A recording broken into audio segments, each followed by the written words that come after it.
A live do Léo de volta e com a alegria de receber, eu coloquei no card como filósofo, mas me chamou a atenção porque a gente faz parte de tantos grupos, rapaz, na internet. Eu acho que só de notícia aqui da região a gente deve fazer parte de uns 32, 35. E o pessoal vai colocando a gente nos grupos, eu deixo lá, porque eu aproveito para mandar os links do meu site e tal, vou divulgando o trabalho, né? As lives que a gente tem também. Mas, na verdade, é sociólogo. De qualquer sorte, a gente fica feliz porque é muito comum quando um filho de Morro de Chapéu, de Várzea Nova, de Mirangaba, de Cafarnaum, Mulungu, Bonito, sai para estudar fora e a formação geralmente é medicina, é advocacia, é nessa linha, né? E é algo novo, inusitado, e a gente fica feliz em receber o varzianovense que está radicado em São Paulo, estudando, lançando o livro, né? E nos presenteando com a sua participação aqui na live do Léo, inclusive chamou a atenção da galera que nos acompanha quando nós noticiamos que ele estaria participando com a gente. Já vou chamá-lo e colocar também na tela aí a imagem do livro e já agradecendo antecipadamente a presença do Edivan Pereira, que é varzianovense de nascimento e é filósofo, está falando com a gente direto de São Paulo. Edivan, bem-vindo à live do Léo. A imagem do seu livro está no canto já da tela aí da live e o bom é a gente poder bater um papo sobre essa trajetória bonita aí, trazendo essa ciência humana tão presente no dia a dia e tão necessária nos últimos tempos, né? Por força até da própria pandemia. Tudo em paz, meu querido? Bem-vindo. Ô, Léo, tudo bem, Léo? Um abraço. Bem, graças a Deus. Ednei. Ednei, pois é. A gente vai trazendo detalhes e algum detalhe acaba escapando, mas um detalhe como o nome não dá para escapar. Não, tudo bem, Ednei Pereira, tranquilo. né, filósofo varzianovense. Morro de Chapéu, obviamente, não o conhece por ser de Várzea Nova, mas a ligação é grandiosa. Só que como a live está na net, tá no Facebook, está no YouTube, está no Instagram, a gente amplia esse universo de tal forma que a gente não consegue mensurar, né? Assim, delimitar de uma forma bem específica. Então, nos fala um pouco de você, quem é Ednei, familiares em Várzea Nova, o nome, a família Pereira, enfim, também tem raízes em Morro do Chapéu. Conta um pouquinho de você pra gente antes de sair de Várzea Nova para São Paulo. Ah, legal, Léo. Primeiro, agradecer o convite, né, Léo, pela participação. Agradecer aí o contato, né, que foi feito pelo intermédio do grupo do WhatsApp, que é novidade também. Inclusive, conversei com o Eleodoro Fraga um pouco sobre a questão da educação, economia, né, naquilo que eu pude estar abordando.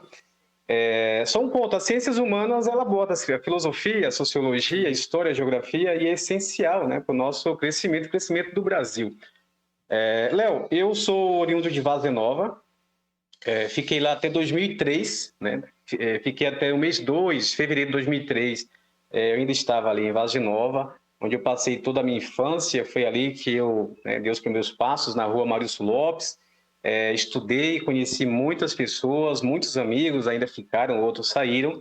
E em 2003 eu comecei minha trajetória aqui em São Paulo, né? Comecei primeiro em Santo André, onde eu fiquei aproximadamente 3 meses. Depois eu vim para Diadema, onde estou até hoje. Uhum. Né? Eu comecei a trabalhar em Várzea Nova, você deve ter acompanhado, no ano 2000. Comecei a trabalhar lá com carro de som, fazendo a campanha eleitoral local, né? E depois, posteriormente, Cesta do Povo e tal. E hoje meus filhos também moram lá em Várzea Nova. Não convivo mais com a mãe deles, mas as raízes estão lá fincadas.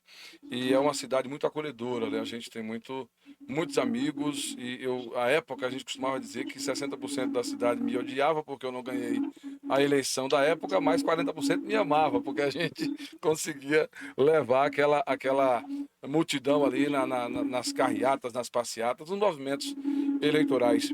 E quando a gente fala de sociologia, Adnei, é uma ciência assim que, puxa, tá aí nos fazendo ligar cada vez mais um ao outro, mas traz para a gente o porquê desse interesse por sociologia. Eu disse lá na abertura, é comum que o filho de uma cidade do interior saia e vá buscar a formação para trazer de volta para casa ali a oportunidade de abrir um consultório, um escritório, algo. Já vi alguns psicólogos, também Morro de Chapéu tem muito, mas sociologia ainda é algo novo, sobretudo para a nossa região. A sociologia, Léo, assim entrou na minha vida, né? Eu comecei a pegar gosto exatamente em Várzea Nova. Então, Eu acho que foi ali que essa atmosfera, né, que eu vivenciei no período no qual eu morei, as aulas, né, na escola de Jaci Martins Duran, eu acho que foi onde tem assim mais na minha memória essa lembrança, os colegas, as leituras. E chegando aqui em São Paulo, tem um fato curioso que eu trabalhei durante 1 ano e meio numa editora, né? Primeiro eu trabalhei numa obra como servente de pedreiro. Foi assim, naquele momento eu tinha que executar aquela atividade com muito orgulho, lógico, né? Uhum. E depois eu entrei numa editora e prestei o vestibular, fiz ali um pré-vestibular, né, conhecido como Enfio, e nesse curso pré-vestibular, eu também conheci algumas pessoas que fizeram esse curso, né, na Fundação Santo André. E tem aquela questão do teste vocacional. Então, o teste vocacional que eu fiz foi conversar com as pessoas, ler um pouco sobre a atuação, e algumas pessoas fizeram críticas, né, Adnei? É um curso que você não vai ficar rico, rico só o presidente FHC, né? O FHC ficou rico, é o único sociólogo que conseguiu enriquecer. Só que eu tenho uma coisa, uma premissa na minha vida, Léo, que é o seguinte: eu acho que a gente tem que associar, né, as coisas, a gente tem que aprender a entender que não só o momento que a gente está, mas como será o nosso futuro a partir daquilo que a gente escolhe. Obviamente que eu sabia que eu não ia ficar rico fazendo esse curso, logicamente, mas uma coisa que eu queria fazer, é um curso que eu pretendia, eu já sonhava em fazer esse curso. Então, quando a gente faz alguma coisa que você tem um prazer, que você tem desejo, que você tem amor, né, por aquilo que você vai executar, acredito que as coisas acabam fluindo naturalmente, né? Porque nossa vida é efêmera, as coisas acontecem de forma muito rápida. Então, eu tive até alguns conselhos: por que você vai fazer esse curso, aquele que vai te dar mais dinheiro, né? Cursos de 4 ou 5 anos, e para mim seria um martírio ficar 4 ou 5 anos num curso que eu não gostaria, né? Que eu estava ali indo para almejar uma coisa que eu só teria um resultado no futuro bem longo. E a sociologia significa o estudo da sociedade, né? Logia é o estudo, sócio, sociedade. Então, todo esse trâmite, todo esse encadeamento que acontece no mundo hoje, ele é um objeto, ele pode ser um objeto do sociólogo. É uma disciplina, né, uma matéria que surgiu no final do século XVIII para o século XX, onde tem 3 pensadores, né, que são conhecidos como os pais da sociologia, que é o Karl Marx, Max Weber e Emile Durkheim. Então, cada um parte de um ponto para explicar a necessidade de estudar, né, a sociedade a partir de um prisma. Então, bem complexo, obviamente. Então, Sim. assim, complexo se a gente for buscar aqui as origens, como aconteceu. Porém, é uma matéria, uma disciplina que eu acredito ser essencial, principalmente nesse momento que vivemos hoje. Sim. Recentemente, eu li um artigo onde o autor ele falava o seguinte: quando acontece assim várias crises na sociedade, quase sempre um economista ele é chamado para colocar o seu ponto de vista, Uhum. né? O economista ele tem uma importância, claramente importância nesse conjunto de análise da sociedade. Mas às vezes o sociólogo ele vai partir de um ponto que ele vai entender não só as coisas que estão configuradas, ele vai partir de um ponto em que a relação social e humana ela vai preceder as crises. Então nós temos que entender primeiro o ser humano, o homem na sua relação social. Verdade. Ednei, mas aí vem aquele questionamento que lhe foi feito lá atrás: por que escolher sociologia? Por que buscar algo que não vai lhe dar rentabilidade?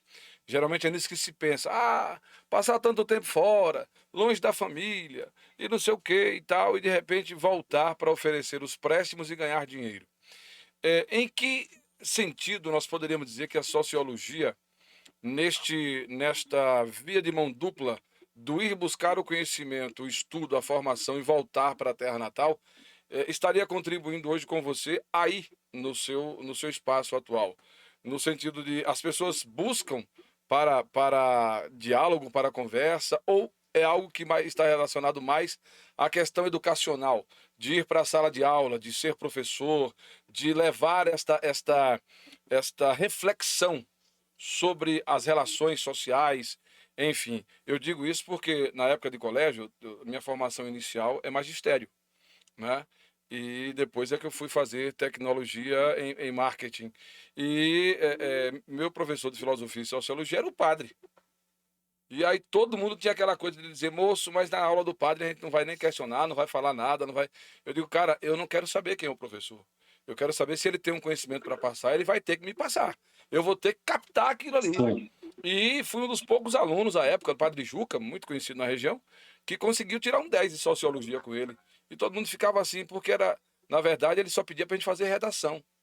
Ele não dava ali questionamentos. Ele avaliava o seu conteúdo. E acho que a sociologia dá exatamente esse norte. Assim, eu penso assim, nos dá essa ideia do conteúdo social, das relações humanas ali, para poder chegar a um contexto do prisma que você coloca da origem da ciência.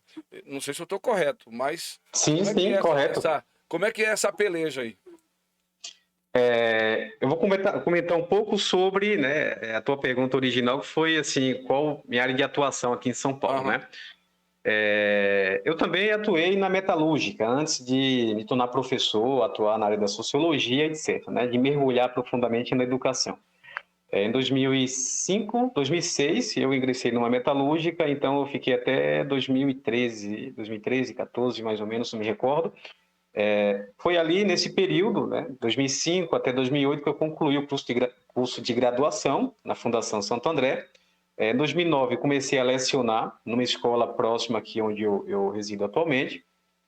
E em 2013 teve um concurso, concurso público aqui do estado de São Paulo, prestei o concurso, passei. Em 2014, já estava atuando, em 2014 assumi a disciplina de Sociologia. Então, minha atuação, basicamente, ela se resume na sala de aula, né, conversando com algumas pessoas. Às vezes eu sou convidado para conversar em algumas associações de bairro, etc. Já participei também de um grupo uma associação que fica em outro bairro. Então, minha atuação basicamente está relacionada à sala de aula, né? Em relação à questão do que você colocou, né, do questionamento na sala de aula, para ver se o professor está preparado, como que isso vai ser relacionado com o conhecimento, o princípio da sociologia é exatamente esse que você colocou, é o questionamento, é o desenvolvimento do senso crítico nas pessoas, né? Uhum. Porque uma sociedade que não questiona, uma sociedade que não pensa criticamente, ela está fadada a simplesmente absorver aquilo e as coisas vão acontecendo de uma forma tal que possivelmente esse tipo de cidadão que não questiona, não pensa criticamente, ele será manipulado, Uhum. né? Manipulado por políticos, pessoas que agem de má fé.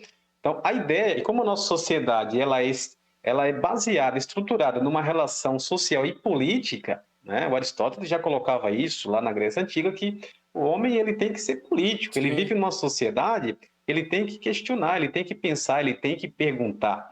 E a base da sociologia é exatamente essa. E para além, né, das aulas, como eu coloco para os colegas, as aulas mecânicas, aquelas aulas que muitas vezes a gente se pega cometendo erro de repetições, é fazer com que o aluno possa desenvolver o seu próprio senso crítico, possa desenvolver o seu raciocínio e possa questionar, né, aquilo que está ao seu redor.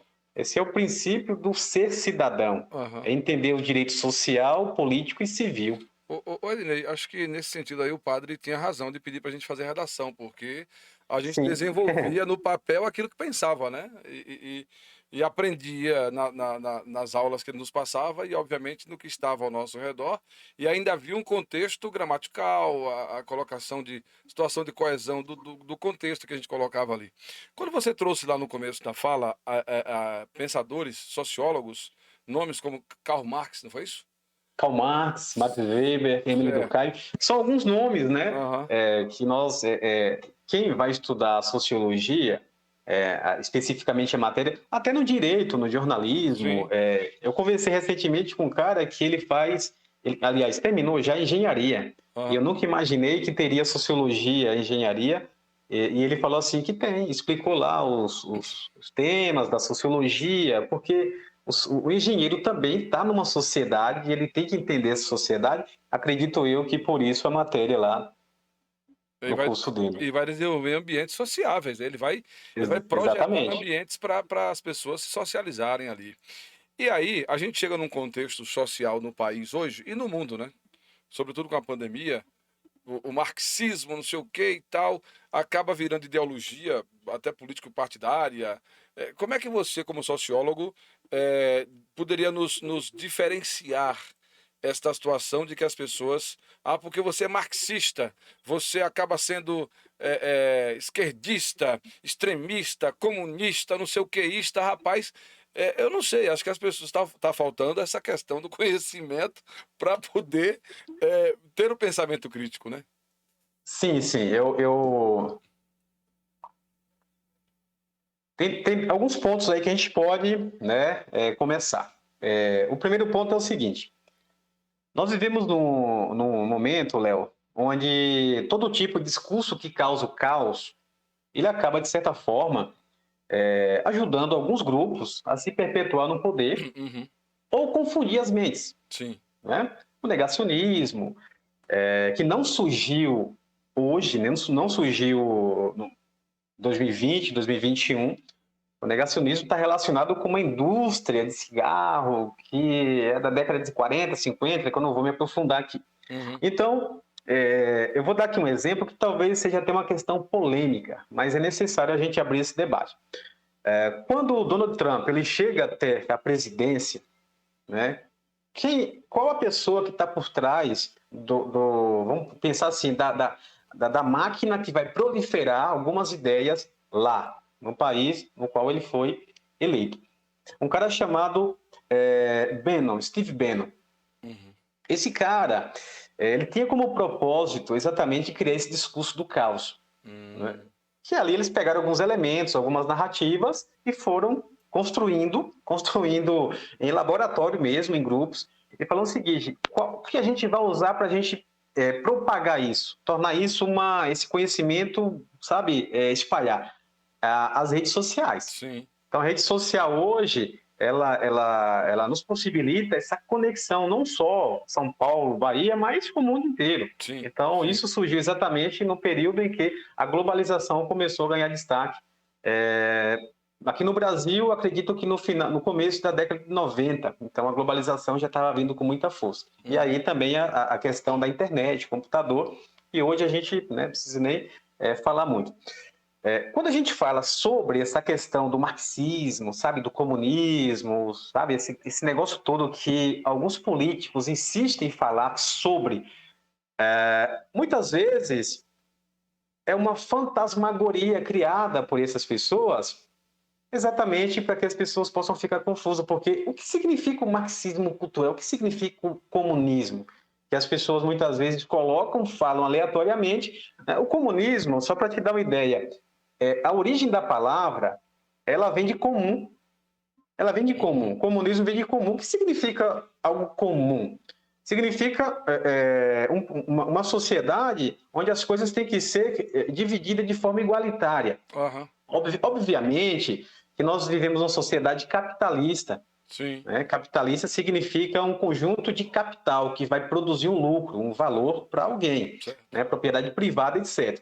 Então, quando a gente fala em comunismo, a gente está falando sobre um conceito, né? E todo conceito, aí eu vou evocar um pouco aqui o Raymond Williams, que é um historiador inglês, ele vai falar que os conceitos ele tem que ser compreendido de acordo com cada momento. Então, o comunismo que aconteceu no século XVIII, no século XIX, no século XX, né, quando o marxismo chega com mais força aqui no Brasil, foi um.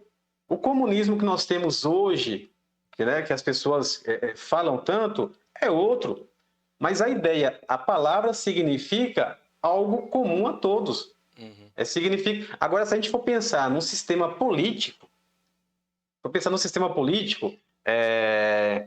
Cuba, China, for pensar aqui na Venezuela. Venezuela, Brasil, etc., a gente está pensando em contextos sociais diferentes do Brasil.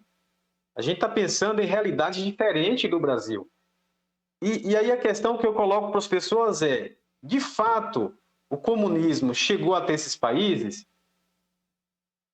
Eu vou dar minha opinião como, Sim. sabe, o professor Ednei. Não, né? Tentou-se implantar assim, um sistema, mas não. Aqui no Brasil, ao longo do governo do PT, aconteceu o comunismo? Não.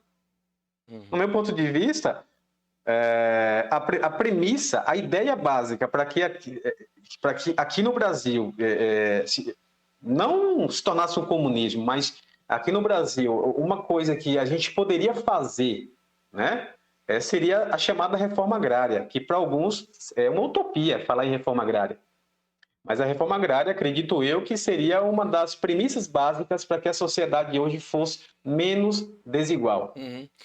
Eu vou a grosso modo, minimizar os conceitos e as ideias na sua história de vida, cara. Eu fui analisar aqui, olha o que a gente disse lá no começo do bate-papo, que é comum um jovem da sua época sair para São Paulo, para Salvador, para o Recife, para qualquer cidade maior, em busca de, obviamente, um crescimento educacional, financeiro, enfim, e de repente você opta por ser sociólogo. Você foge à regra de dizer, olha, tem que voltar médico, tem que voltar doutor, tem que voltar advogado, tem que voltar. Não, peraí. Eu quero primeiro ter a condição de estudar, de frequentar uma faculdade, um espaço educacional superior e tal, como todo mundo quer ter esse direito. Mas eu quero também ter o direito de optar pelo que eu quero fazer. Eu não preciso seguir a regra geral. Eu, a grosso modo, eu colocaria assim, porque você foi buscar o comum a todos, formação e, por consequência, uma ascensão financeira. Mas você teve a escolha própria de dizer, não, mas eu vou por esse caminho aqui, eu não vou pelo caminho de todo mundo.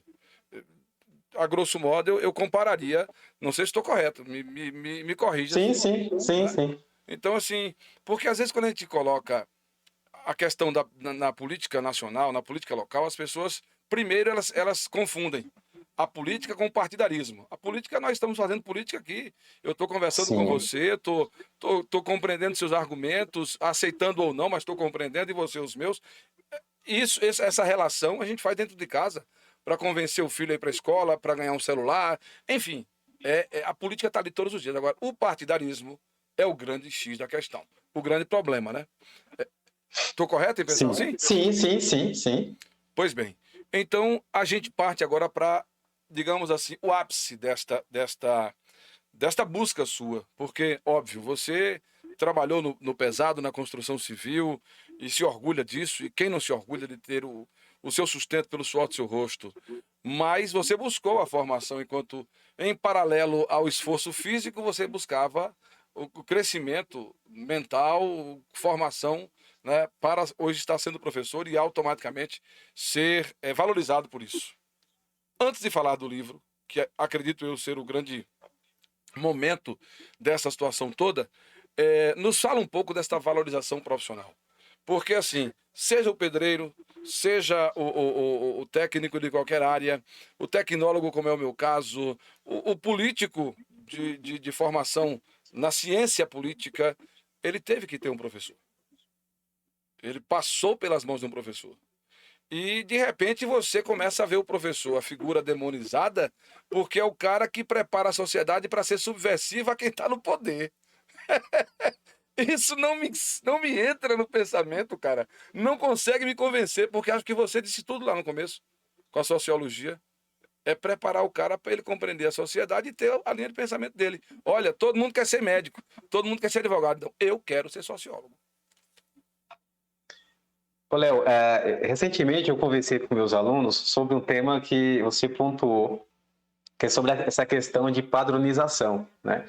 É um tema que eu levei para conversar com eles, antes de chegar nos pontos que você colocou, foi exatamente sobre essa questão de saúde mental. Uhum. Né, que é um tema que eu acredito ser imprescindível para que a gente possa bater um papo, né, até uma sugestão assim, eu não sei se você chegou a convidar alguém e falar sobre, é essencial, eu já dei a sugestão para a direção da escola, converso com os colegas, a gente tem que falar sobre saúde mental.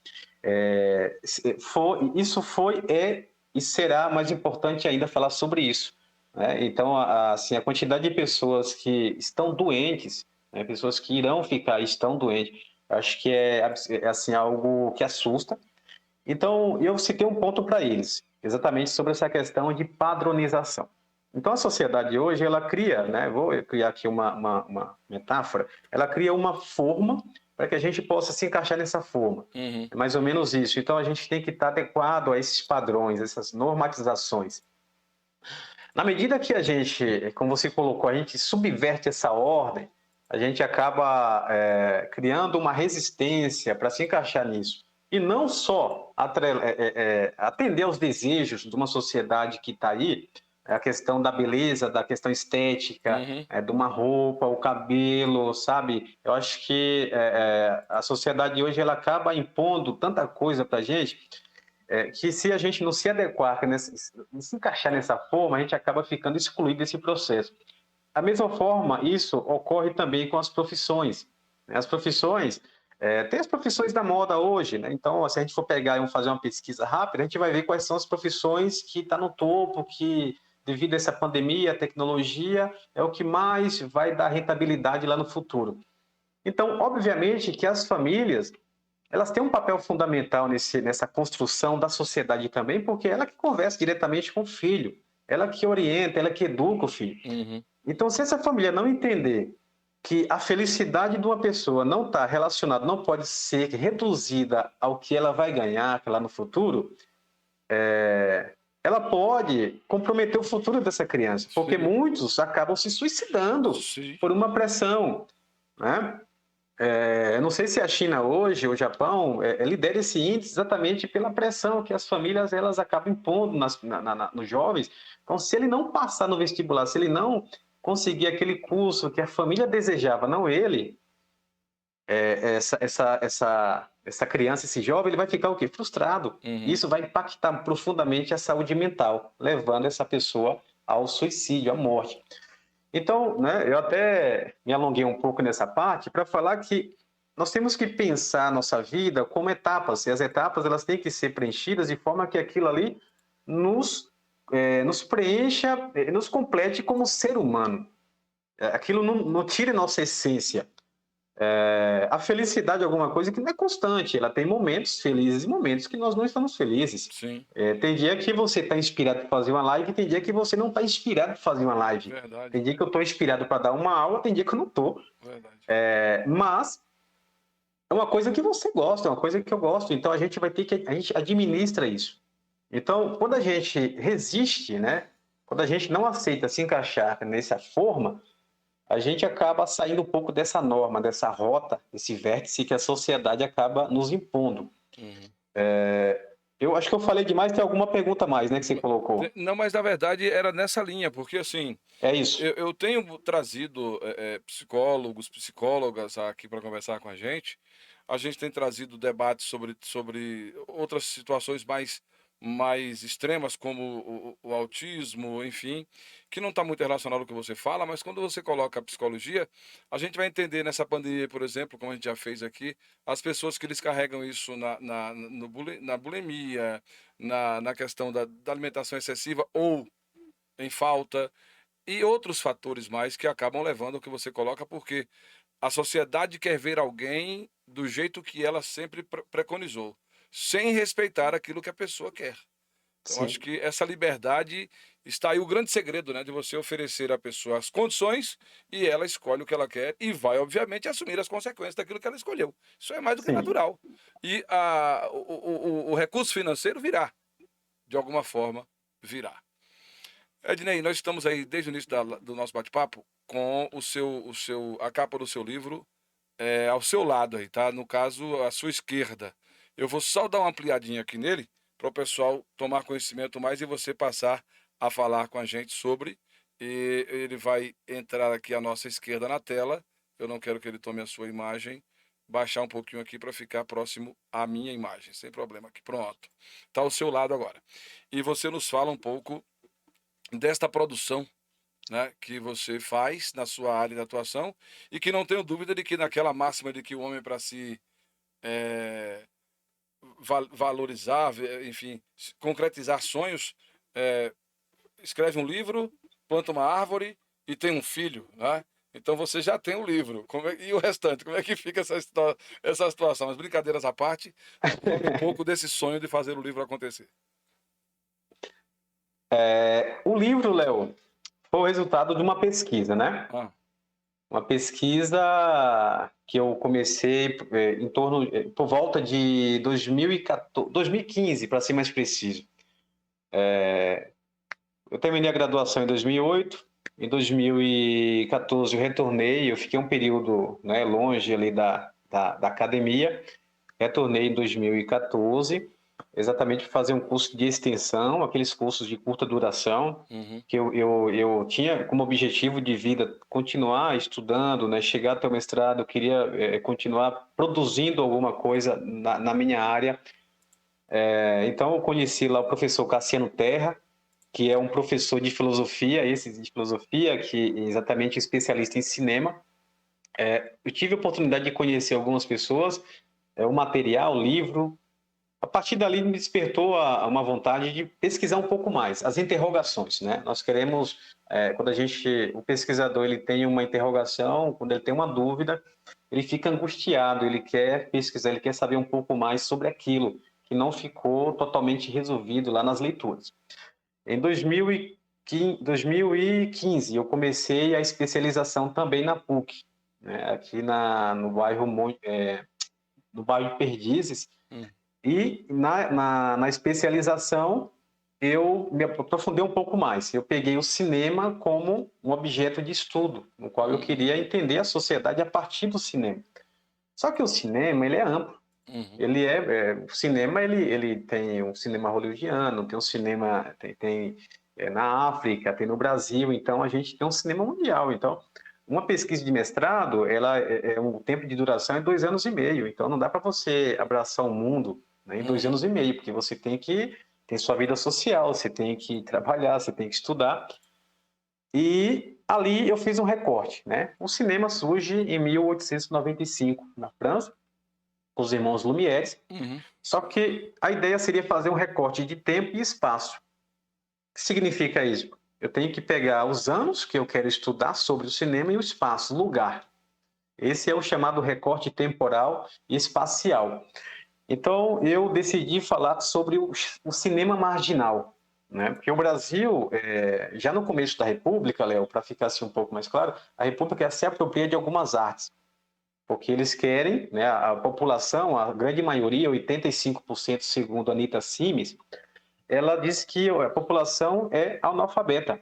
Então, quando a República ela começa a vigorar como sistema político, nós temos uma população que é analfabeta, então os presidentes, os governos começam a se apropriar de pinturas, de imagens, para passar a imagem para a população daquilo que eles pretendem. Né? Tanto que o Tiradentes, né? Tiradentes, a figura que todos conhecem, né? O Tiradentes, ele foi resgatado por esses republicanos, esses presidentes, para criar a ideia de que o Tiradentes ele foi uma pessoa que lutou contra a monarquia.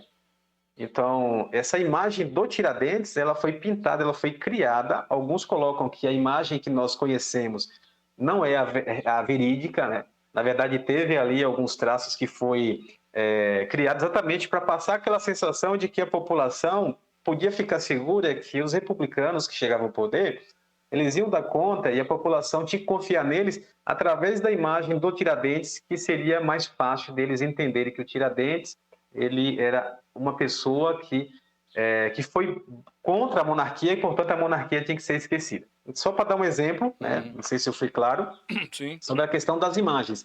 E também o cinema. Só que o cinema não estava muito consolidado. Ele só começa a se consolidar a partir de 30, com o governo Vargas, Getúlio Vargas.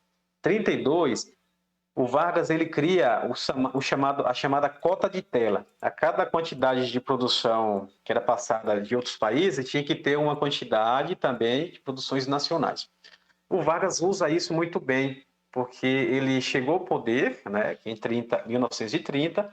Então, o cinema, o cinejornal é usado como um método pedagógico, para que as pessoas pudessem conhecer o Getúlio Vargas, o seu governo, através das imagens em movimento.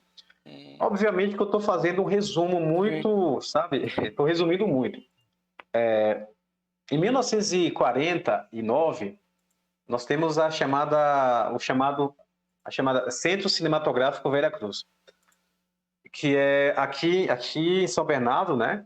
Tem a Veracruz. A Veracruz foi criado pela elite paulistana, porque a elite paulistana é o seguinte: ela perde um pouco da influência quando o Vargas chega ao poder. O Vargas é um gaúcho que chega, então os paulistas eles perdem esse poder, né, de barganha, esse poder de barganha política, porque esses políticos eles agora têm o Getúlio Vargas, que acaba tendo esse conflito, tem um conflito histórico entre os paulistas, que inclusive eles queriam até criar uma revolução constitucionalista em 32, etc. Resumindo, eles querem ressurgir para o mundo, para o Brasil, através da arte. Eles falam o seguinte: eu tenho um pouco de poder econômico, a elite paulistana, só que eu não tenho poder político, né? Então eu quero retomar esse poder político como? Eu quero me apropriar da arte.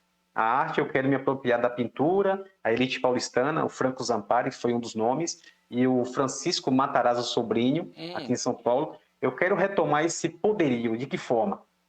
Eu vou me apropriar da arte. Eu quero as pinturas, eu quero utilizar o teatro, eu quero utilizar o cinema, porque é através do cinema que eu vou transmitir uma imagem de que eu tenho poder, de que eu tenho força. Esse cinema tem que ser um cinema parecido com o cinema de Hollywood, que era o top do momento. Então, resumidamente, a história do cinema, eu resumi bastante, ela vai nesse caminho. Quando chega em 1960, surge um novo grupo. É o chamado CPC, Centro Popular de Cultura. O que significa esse CPC? São intelectuais, né, cantores, cineastas, poetas, jornalistas. Esse grupo ele se reúne para exatamente combater essa arte que eles acreditam que ser uma arte clássica, mas voltada para o mercado consumidor. É uma arte que está relacionada à elite. Certo. É uma arte que está atrelada a uma produção de mercado, mercadológica. Então, eles colocam que isso não é interessante. Eles falam que, resumidamente, a arte ela tem que ser um objeto, um mecanismo e uma ferramenta onde as pessoas têm que denunciar as mazelas que a sociedade sofre. Então, a filosofia que essa galera carrega vai basicamente nesse caminho. E eles falam que a arte tem que ser construída para o povo e com o povo. Então, aí começa a chamada arte subversiva. Então, temos, inclusive, a Tropicália, do Gilberto Gil, Caetano Veloso. Tom Zé e companhia. Eles participam também, de alguma forma, desse movimento. E, em 62, né, e desse movimento CPC, aí surge um grupo de músicos, que depois segue seu caminho, um grupo de poetas, segue seu caminho, um grupo de cineastas, de pintores, e desse grupo do CPC sai o chamado Cinema Novo. Né? O Cinema Novo, para ser um pouco mais preciso, e aí o pessoal vai entender um pouco, é a questão, quem é o ícone, né? Qual o nome que vai ter uma representatividade e vai ser mais famoso? O Glauber Rocha. O bom e baiano Glauber Rocha. Ele lidera, de certa forma, esse eixo, onde aí na Bahia, em São Paulo, em São Paulo, para ser um pouco mais preciso, onde tem um pouco mais essa expressividade do cinema novo. E o cinema novo, ele tem, né, como proposta exatamente a crítica ao sistema. A crítica ao sistema. É fazer crítica, porque o Glauber Rocha, até em 1965, ele escreve um manifesto, Léo, conhecido como Estética da Fome. E esse manifesto que ele escreve, ele leva para o Festival de Gênova, exatamente para falar para o mundo, né, que o Brasil ele ainda está estruturado numa sociedade colonialista. Sim. Uma sociedade que ainda tem muitas coisas, né, os respingos coloniais. Então ele fala que o Brasil tem que se desgarrar dessa questão desse processo que aconteceu no passado, que ainda vigora, é ressignificado. É um país que tem miséria, tem fome ainda. Então, e o cinema, por sua vez, tem que os cineastas têm que produzir um filme para denunciar, para exatamente conscientizar a população do que é correto, do que é certo, do que é correto, do que é errado. Aham. Então ele vai falar sobre isso. E o filme ele fala que tem que gritar. É uma metáfora que ele vai usar lá no seu texto. O cinema novo, Léo, ele vai vigorar com mais expressividade até 67. 67 até 68. 68 nós temos o chamado AI-5, né? O Ato Institucional número 5, que é em 13 de dezembro de 68, que ficou conhecido como o golpe dentro do golpe, né? Nesse inteirinho aí, em 64, nós temos aí o golpe civil-militar. E qual foi a primeira ação dos governos militares da época? Que o governo militar, embora a gente tenha aí na nossa memória, no livro de história, 64, foi a data, né? O ano em 31 de março, que começou a vigorar, tal, tem toda aquela narrativa. O Brasil ele ficou 2 meses com Ranieri Mazzilli, que foi o presidente da Câmara lá, que governou, né, até a chegada do Castelo Branco, que assumiu como presidente militar naquele momento. Qual foi a primeira ação, né, uma das primeiras ações desse governo? Tocar fogo no CPC, atacar a arte. Então, a arte, a partir daquele momento, ela foi perseguida, e exatamente porque eles tinham aquela ideia de subversiva. Eles sabiam que os poetas, né, vários poetas, vários cineastas, pintores, escritores, eles foram perseguidos exatamente porque eles se colocavam contra um sistema que eles não acreditavam. E o fato de se colocar contra o sistema numa ditadura pressupõe a ideia de que essa pessoa seria perseguida. E, de fato, foram perseguidos. Alguns foram exilados, etc. Então, em 67, surge o cinema marginal, né? O que é o cinema marginal? O cinema marginal significa que o cinema novo ele foi asfixiado. De alguma forma, ele foi asfixiado, porque toda a política dos governos civil-militares, ele foi implementado algumas políticas exatamente pensando em asfixiar a vida e a ação desses pensadores.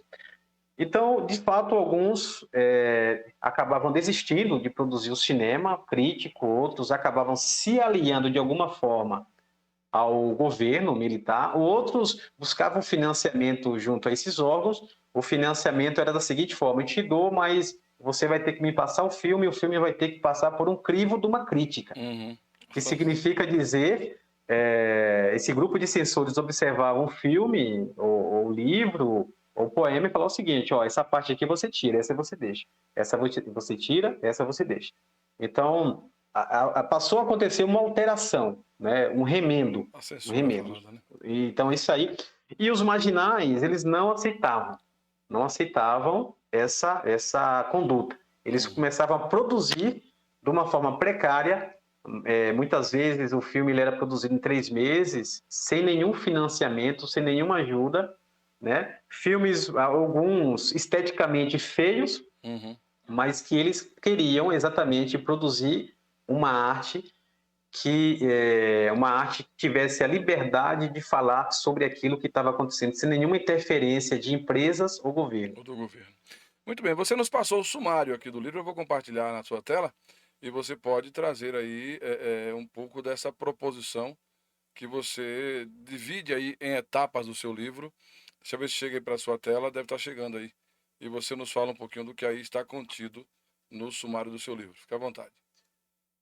Aqui no prefácio tem a professora Ivone Dias Avelino, a pessoa que me acolheu na academia, na universidade. Assim, eu tenho um carinho imenso por ela, né? Eu não consegui passar, mas depois eu posso até mandar lá no grupo do WhatsApp ou mandar para você o prefácio, que está bem escrito por ela. Considerações finais. O livro está dividido em 3 partes, né? A primeira parte, eu coloquei história e cinema. História e cinema, leituras preliminares das páginas das práticas sociais Eu estou com o notebook aqui, esse notebook está um pouco longe. Leituras preliminares das práticas sociais da urbanidade sob o prisma da arte cinematográfica na modernidade. Resumidamente, eu coloquei um pouco aqui sobre quais foram como surgiu o cinema. O cinema surgiu em 1895. Então, ele surge como como diz o Henri Lefebvre, né, que é um geógrafo marxista, ele diz que as induções são os fatores que possibilitam o surgimento de alguma técnica em algum momento. E aí eu tenho ele como referência na minha obra. A modernidade, ela surge depois ali da Idade Média. Então, o que é o moderno? O moderno é um período, né, que surgiu da história do mundo, vamos colocar assim, né, um período histórico que surgiu depois da Idade Média, onde significa exatamente a criação de técnicas, né? Nós temos aí, por exemplo, a chamada Primeira Revolução Industrial de 1760, 1780, segundo Hobsbawm, que é o historiador. A Revolução Industrial é resultado desse mundo moderno. E o que a modernidade ela nos traz? Exatamente a reconfiguração do universo, tanto no campo como na cidade. E o surgimento de técnicas, né? O surgimento de novas ferramentas, o surgimento de novos aparatos. E esses aparatos, ferramentas, ela vai fazer com que em 1870, que aí é a segunda revolução tecnológica, a segunda revolução industrial, surge a chamada energia elétrica, né? Então, isso vai fazer com que o cinema também ele acaba surgindo, e o cinema é o resultado desse mundo moderno, segundo o que eu coloco aqui, né? É exatamente o que está aqui no primeiro capítulo. Então, o cinema é o resultado dessas transformações que surgem nesse momento aí de revolução, primeira revolução, segunda revolução. O cinema surge com esse propósito. Deixa eu ver alguma coisa aqui. E eu coloco também sobre a questão da arte imaginal, né? Que é o subcapítulo aí de 1.3, a arte imaginal na história. Que como meu objeto mais preciso foi o cinema à margem, né, do Oswaldo Candeias, que é um autor, que é um cineasta do cinema marginal, a arte marginal, eu vou, de certa forma, falar muito aí sobre a questão do marginal. O que é o marginal, né? O marginal, no conceito histórico, sobretudo nesse período da ditadura civil-militar. O que é o marginal? O marginal não que eu coloco no livro, não é o que a gente entende como sendo essa pessoa que às vezes paira no senso comum, uma pessoa errada, né? Uma pessoa que faz coisa errada, um criminoso. O marginal que eu coloco exatamente as pessoas que pensam de uma forma subversiva e elas, de certa forma, agem contra um modus operandi, né? Que está vigorando naquele momento. Certo. Pois bem, e quando a gente fala da margem, a gente observa como as pessoas não se enxergam à margem da sociedade, ou pelo menos daqueles estereótipos e das convenções sociais que elas não têm a condição de alcançar por conta de diversas razões, dentre elas as financeiras, né? Elas estão ladeadas, estão ali próximas, mas não fazem parte do contexto, estão à margem do contexto. Exatamente.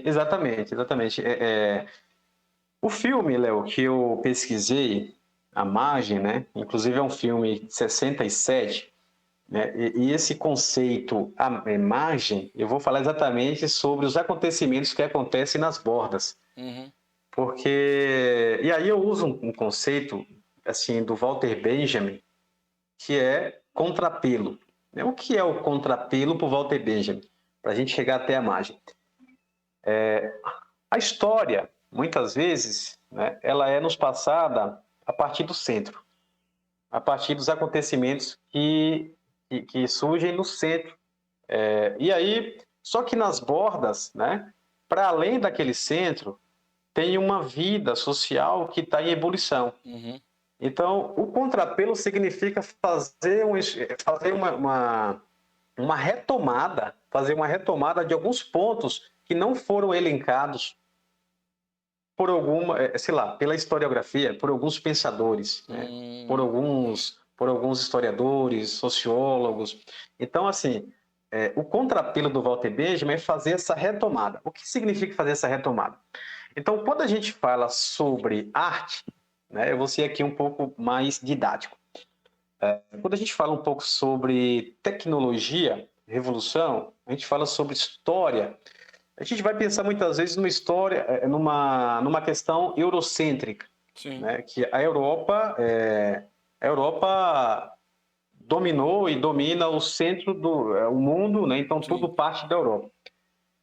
Quando a gente fala contrapelo, né, a gente vai retomar alguns pontos e entender que nem tudo surge do centro, nem tudo surge no centro, embora o centro ele teve, né, essa preponderância ao longo da história, porém, algumas coisas ela tem que ser analisada a partir dos pontos que estão nas margens, né?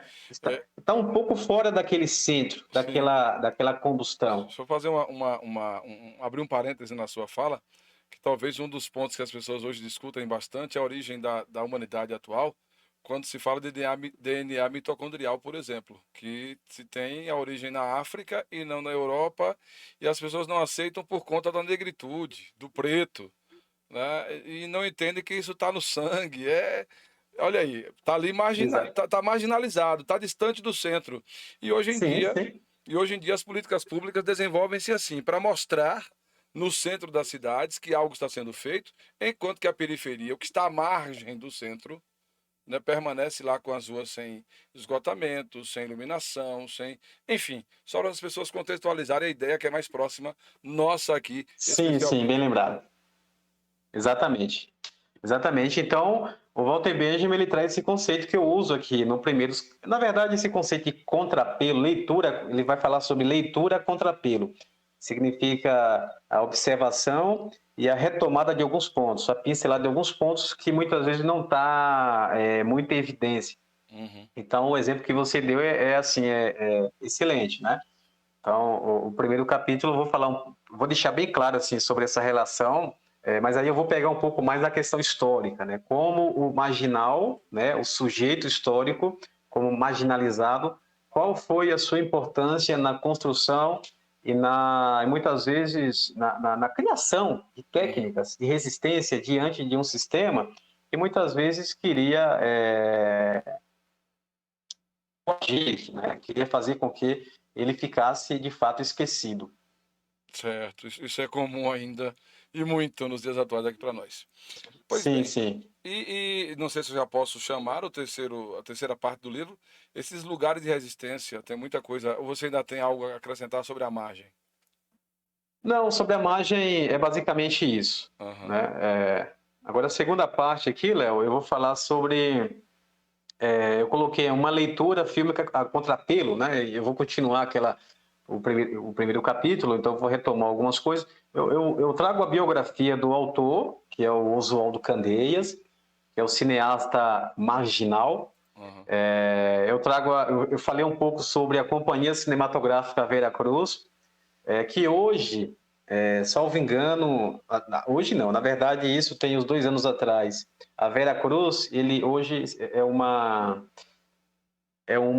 um centro de exposição, né? Então, aqui em São Paulo se eu não me engano, foi o primeiro cinema, o centro uhum. cinematográfico construído pelo Francisco Matarazzo Sobrinho, né? Assim, uma família tradicional aqui de São Paulo. Inclusive o Mazzaropi, né? Mazzaropi foi um dos autores e atores Uhum, dessa Vera Cruz, que antes de ser a Vera Cruz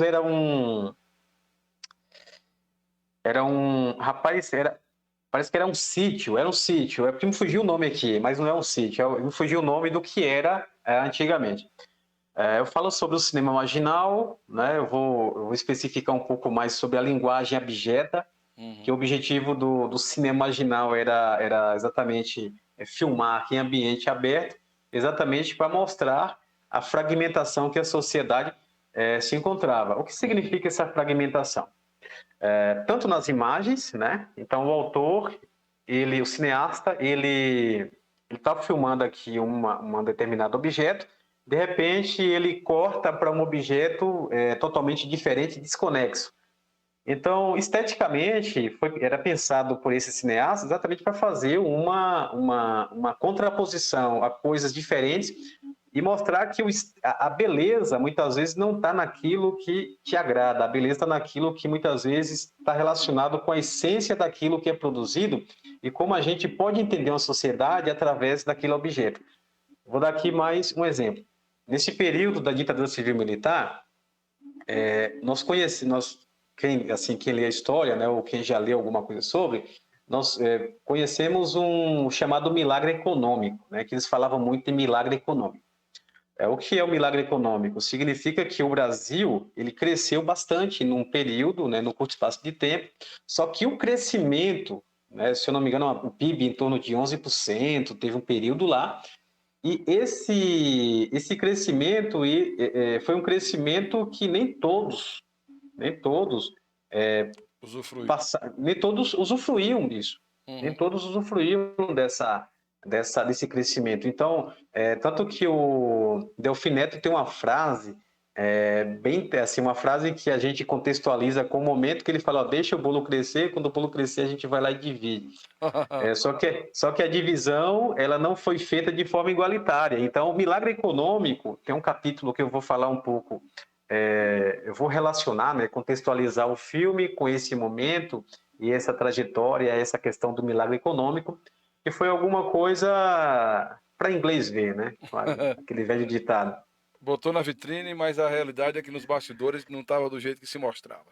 Exatamente. O bolo cresceu, mas quando foi dividir, aí ficou uma divisão ali errada. Farinha pouca ou muita, meu pirão primeiro. Né? E os lugares de resistência, a que se resumem eles?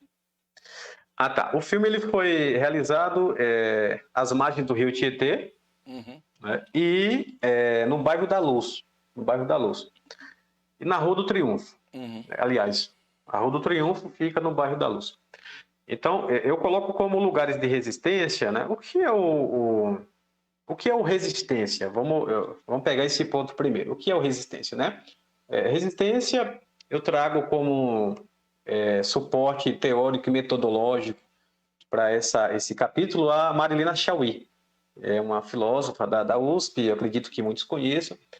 Ela fala muito sobre a questão da resistência. O resistir, nesse ponto, exatamente não ser um ser alienado naquilo que as pessoas viviam.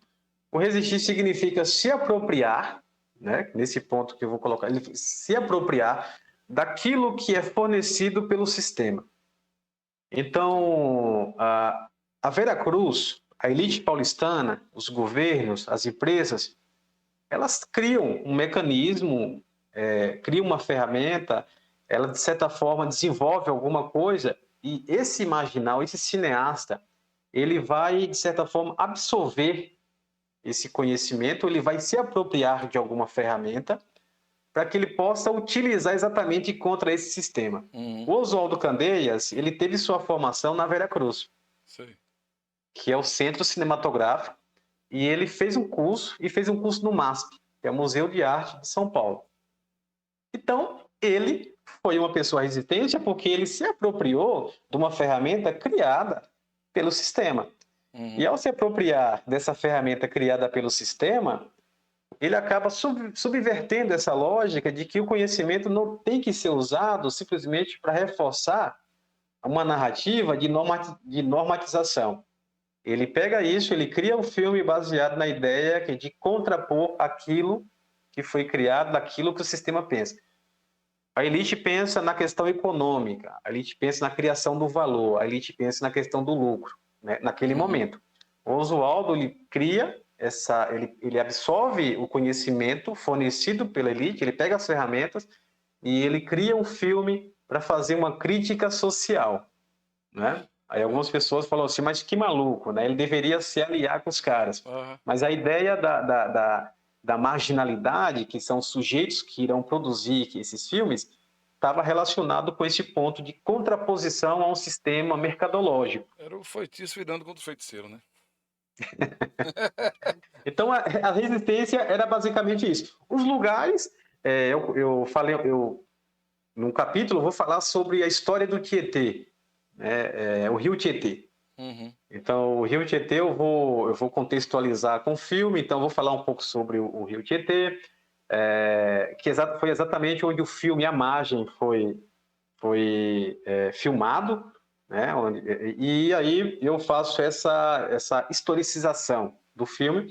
E a Rua do Triunfo e falo sobre a Boca do Lixo, que é um conceito também um tanto quanto estranho, né? Mas para a gente que estuda um pouco o cinema, a Boca do Lixo era o reduto da marginalidade. E a Boca do Lixo, né, foi um conceito criado e reforçado pela mídia da época, né? Os jornais, né? Seria a escória, Os né? repórteres, eles falavam o seguinte, ó, todo mundo que está nesse local, que eram prostitutas, bebos, carregadores de carroças, cineastas que acabavam migrando, né, alguns locais para se encontrar ali e pensar um pouco sobre como fazer esse cinema.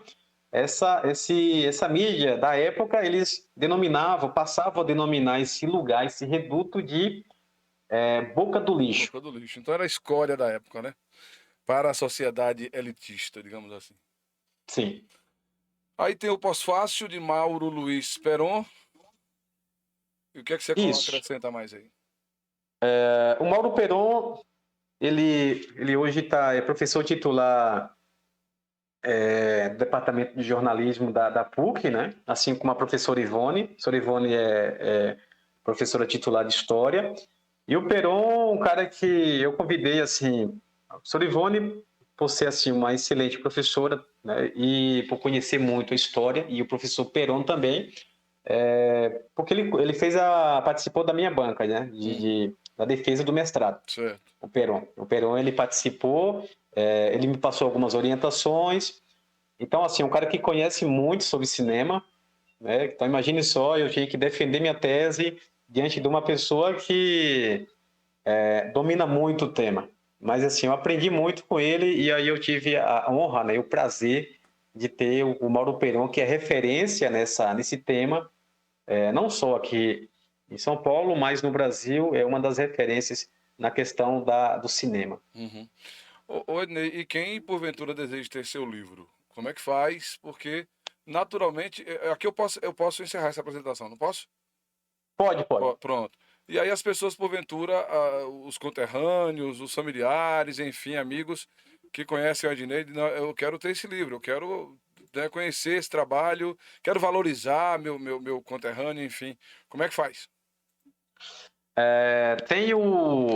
Hoje, Léo, o livro está na Amazon, está nas lojas americanas, deixa eu ver onde está mais, está na própria editora, né, CRV. Tem mais um lugar, só que eu não me recordo. Eu não sei se está na Magazine Luiza. Magazine Luiza me parece que ele estava lá, mas estava esgotado, né? Eu não sei por quê. Tem outra loja aqui que eu não me recordo o nome, mas acho que é Livraria da Travessa, alguma coisa assim, que também se encontra lá. Então, qualquer acesso. Ok, eu só vou sugerir depois que a gente tente fazer uma forma de chegar até aqui a nós alguns exemplares para a gente presentear os nossos assistentes. Viu? Ah, legal, legal. Será um prazer, será um Cara, prazer. essa questão da pandemia, alguém me disse um dia, Léo, você acredita que a pandemia seja o prefácio de uma guerra? Eu digo sim, acredito, porque provocou-se tanto os chineses, né, no domínio do mundo, e eles responderam, se é que acredita-se nesta teoria, né? Mas é necessário as pessoas compreenderem de que à medida que as mazelas da pandemia estão aí, mortes e tal, mas o aprendizado com ela é grandioso e acho que um dos grandes exemplos está aqui. Nós, acho que antecipando em 5, 10 anos talvez, aquilo que a tecnologia da internet nos permitiria daqui a algum tempo. Mas somos obrigados a aprender a fazer agora, né? Sim, sim, sim. Eu concordo, Léo. Eu acho que a pandemia, acho que a gente tem que fazer uma reflexão, Uhum. né, a partir desse momento. Algumas pessoas colocavam como novo normal, outras pessoas colocavam como que as pessoas iriam melhorar, outros falaram que vai piorar tal, mas além disso que você colocou, eu acredito muito na reflexão, né? Embora nem todas as pessoas procurem fazer isso, esse momento, nós temos que fazer reflexões constantes, né? Eu vou te dar aqui um exemplo. Todos, acredito eu que todos, conheceu alguém que, né, teve ali uma pessoa que foi, né, com essa pandemia, que partiu, né, com essa doença maldita, e também nós temos algumas pessoas, e nós mesmos, sentimos que nosso campo de atuação ele vai ser alterado ainda mais, porque a tecnologia, se ela já estava vindo num processo rápido, eu acho que agora vai ser intensificado ainda mais essa questão da tecnologia. Então, eu acho que a gente tem que pensar, tem que refletir, temos que nos preparar também, porque algumas coisas são inevitáveis, acredito eu. E a gente vai percebendo a velocidade do retorno de todo aquele trabalho que você faz, e acaba lançando na rede mundial de computadores, a internet. Isso é fantástico perceber. Se você atua de forma positiva, o resultado virá Sim, positivamente. Agora, se você trabalha com pensamento de hackear, de fazer fake news e tal, puxa, é lamentável a velocidade com que eles aparecem, mas também a velocidade com que eles se perdem, né? sim, E sim, acabam sim. crucificando as pessoas que provocaram. Cara, a gente planejou aqui um bate-papo de 40 minutos, a gente já vai em mais de uma hora. E Sério? a prosa é tão agradável, o conhecimento é Rapaz, tamanho que a gente acaba se perdendo no tempo, mas é gratificante. Espero que também tenha sido para você, dentro daquilo que a sim, gente sim, com certeza. tenha te proposto, enfim, porque afinal de contas, como eu disse há pouco, a internet nos permitiu esta situação, obrigatoriamente, né? Fomos, Aham. por livre e espontânea pressão, colocados a utilizar a internet de forma positiva também. Então, Exatamente. Imagina só, se nós não tivéssemos explorado essa questão né, do Meet, por exemplo, aham, dessa conexão, dessa live, sim, talvez a gente ainda estaríamos pensando, né, como engatilhar sobre. Então, às vezes, isso acabou, né, aham, nos colocando nessa caminhada de uma forma, né, uma forma, às vezes, forçada, né, como sim, você colocou, sim, mas que necessário e que é alguma coisa que. Aquilo que eu falei, né, a chamada resistência, a gente vai se apropriar disso verdade. para É bem, bem, executar nossa. bem lembrado aí. E o quanto a rede, né, os grupos de WhatsApp, as conversas de Instagram, enfim, o que for, né, o Grupo Vaza 90 em São Paulo, por exemplo, nos permitiu chegar até você. E aí a gente retribui e agradece a toda a turma que está lá, o Soró, a galera toda, e a Várzea Nova, né, por nos ter Sim. propiciado, né, você estar hoje aqui conosco, e obviamente a gente agradece demais a sua atenção e a sua participação. Aí eu que agradeço. Eu que agradeço. Para mim foi uma honra, né? Naquele momento lá que você convidou, eu estava enroscado demais. Aí eu falei assim, não adianta eu marcar e depois desmarcar, sabe? Tem que remarcar. Então eu esperei, eu falei, não, quando eu marcar a gente já faz, porque eu sei que também tem a sua agenda, né? Aí eu tenho a minha, você tem a sua também, os convidados, se eu tenho um programa. E para mim foi assim, né? Para mim é uma experiência única participar de uma live que eu já tive a oportunidade de ver algumas. Não sei quem foi que compartilhou um tempo atrás, eu acessei, né? Eu sabia, logicamente, desde da época que eu morava em Vaz de Nova, eu sabia que você exercia essa função de locutor, de fazer. Depois a live foi mais recente, né? Sim, sim. Que eu passei a conhecer. Mas tem aí tem um público legal, né, que te acompanha. Eu até vou te fazer, não está ao vivo não, né? Ou já saiu? A Pô, gente não tá, tá quase fechando a gravação. tá quase fechando? É. Eu até vou fazer um convite para as pessoas me seguirem lá no Instagram. Eu acho que Ah, também é uma forma, né? sim, Ednei.pereira.83. pronto. A gente também vai. Eu vou acessar e vou começar a me Isso, apropriar aqui. Repete aí que eu já vou buscar aqui por um lado. Ednei. Ednei.pereira.83. É DI, né? É I, não é isso? Isso. Ponto Pereira, ponto 83. Isso. O Eleodoro Fraga me convidou para a gente bater um papo.